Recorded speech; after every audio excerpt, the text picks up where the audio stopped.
दोस्तों आज की वीडियो में हम बात करेंगे एक बादशाह और फकीर के दिलचस्प कहानी के बारे में। तो लास्ट तक बने रहिए मेरे साथ। यह कहानी एक बादशाह और एक फकीर के बीच की है। यह कहानी बताती है कि दुनिया की दौलत और ताकत भी उस सच्ची खुशी और सुकून की बराबरी नहीं कर सकती जो इंसान को अल्लाह पर भरोसे, ईमानदारी और सादगी से मिलती है। पुराने समय में एक बादशाह था जो बहुत अमीर और ताकतवर था। उसके पास बेपनाह दौलत था, एक शानदार महल और ढेर सारी संपत्ति थी। लोग उसकी इज्जत करते और उसकी ताकत का लोहा मानते थे। पर इस दौलत और ताकत के बावजूद बादशाह के दिल को सुकून नहीं था। वो हमेशा बेचैन रहता था और उसकी आंखों में एक अजीब सी उदासी झलकती थी। बादशाह ने अपने वजीरों से कहा, मेरे पास सब कुछ है, फिर भी मेरा दिल खाली है। मैं किसी भी चीज से संतुष्ट नहीं हूँ। मुझे नहीं समझ आता कि मुझे ऐसा क्यों महसूस हो रहा है। वजीरों ने बहुत सुझाव दिए। किसी ने कहा, बादशाह सलामत, आपको और दौलत जमा करनी चाहिए। किसी ने कहा, हमें और फतेह करनी चाहिए ताकि हमारे राज्य का विस्तार हो सके।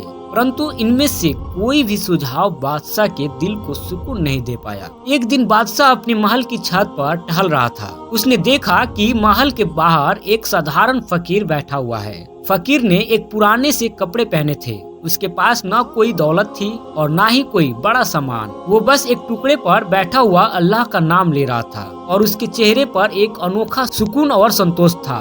बादशाह को यह देखकर हैरानी हुई कि एक ऐसा व्यक्ति जिसके पास कुछ भी नहीं है इतना खुश और सुकून में कैसे हो सकता है। उसने अपने नौकरों को आदेश दिया कि वे उस फकीर को महल में बुलाए। फकीर महल में आया और बादशाह के सामने बैठ गया। बादशाह ने उससे पूछा, ए फकीर, तुम्हारे पास न दौलत है न कोई ऐशो आराम, फिर भी तुम इतने खुश कैसे हो? मुझे बताओ कि इस सुकून का राज क्या है? फकीर ने मुस्कुराते हुए कहा, बादशाह सलामत, मेरे पास दौलत नहीं है, पर मेरे पास अल्लाह पर भरोसा और सच्ची खुशी है। मैं अल्लाह का नाम लेकर हर दिन अपना वक्त गुजारता हूँ। यही मेरे दिल की सुकून और संतोष देता है। बादशाह ने फकीर की बातें सुनकर सोचा कि शायद यह सुकून उससे भी मिल सकता है। उसने फकीर से कहा, क्या तुम मुझे वह सुकून सिखा सकते हो? फकीर ने कहा, बादशाह सलामत, यह सुकून अल्लाह पर भरोसा और अपने दिल को खालिश करने से आता है। आपको सबसे पहले अपनी सांसारिक चीजों से मोह छोड़ना होगा। अगर आप सच्चे दिल से अल्लाह पर भरोसा करते हैं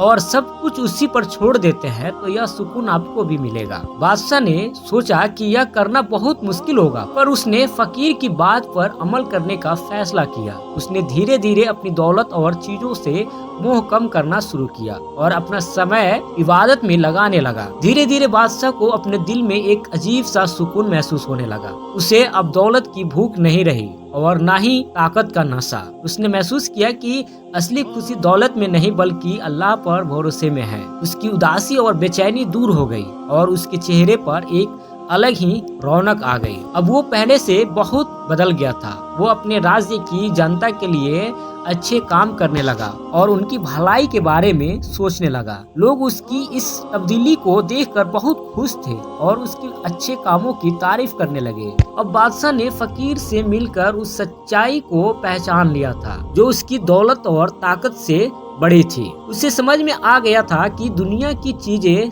अस्थायी है और असली खुशी इंसान के अंदर होती है। उसने अपनी बाकी की जिंदगी सादगी, भलाई और अल्लाह के हुक्म के मुताबिक गुजारने का फैसला किया। इस कहानी से यह सीख मिलती है कि चाहे इंसान कितना ही ताकतवर हो या अमीर क्यों ना हो, असली खुशी और सुकून दौलत से नहीं मिलता। सच्चा सुकून अल्लाह पर भरोसा और ईमानदारी से मिलता है। उम्मीद है हमारी आज की वीडियो आपको अच्छी लगी होगी, तो इसे लाइक, शेयर और सब्सक्राइब जरूर कीजिएगा। मिलते हैं अगले वीडियो में, तब तक के लिए अल्लाह हाफिज। अल्लाह आप सबको अपने हिफ्ज़-ओ-अमान में रखे।